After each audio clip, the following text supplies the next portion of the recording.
Karachi police ने चीनी शहरियों पर हमले में मुलविस 3 दहशतगर्दों को गिरफ्तार कर लिया। वज़ीर दाखिला सिंध ज़िया लंजार ने इंकशाफ किया है कि हमले के लिए सहूलतकारों में रक्षा ड्राइवर और बैंक मुलाजिम भी शामिल हैं। कराची में प्रेस कॉन्फ्रेंस करते हुए वजीर दाखिला सिंध ज़िया लंजार का कहना है कि कराची एयरपोर्ट पर हमले में 2 चीनी शहरी हलाक हुए। धमाके की जगह से एक गाड़ी का चेसिस और नंबर प्लेट मिली। हमलावर शाह फहद की शनाख्त फिंगरप्रिंट से की गई। हमने एविडेंस कलेक्ट की हमारी सीटीडी और दूसरे इंटेलिजेंस इदारों ने, तो वहाँ पर एक चेसिस नंबर मिला गाड़ी का और कुछ चेसिस और उसके साथ साथ एक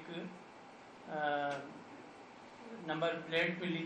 और उसके साथ साथ जब वहाँ पर और सर्च हुआ तो खुदकश बम्बार की जो एक हाथ था वो वहाँ पर पड़ा मिला, जिससे उसकी जब फिंगरप्रिंट्स लिए तो पता चला कि ये फहद ही है।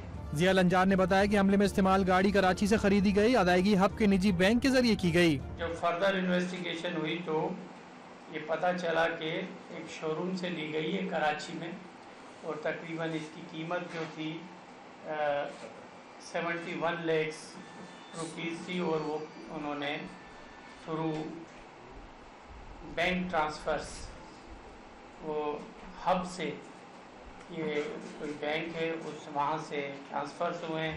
वजीर दाखिला सिंध का कहना था कि मुलजिम जावेद ने एयरपोर्ट के अंदर से चाइनीज के बाहर निकलने की फोन पर इत्तला दी। हमलावर से मुलजिम जावेद राब्ते में था। तफ्तीशी जराये के मुताबिक हमले में काले रंग की डबल केबिन गाड़ी इस्तेमाल की गई। आइंदा साल 1,79,000 से ज्यादा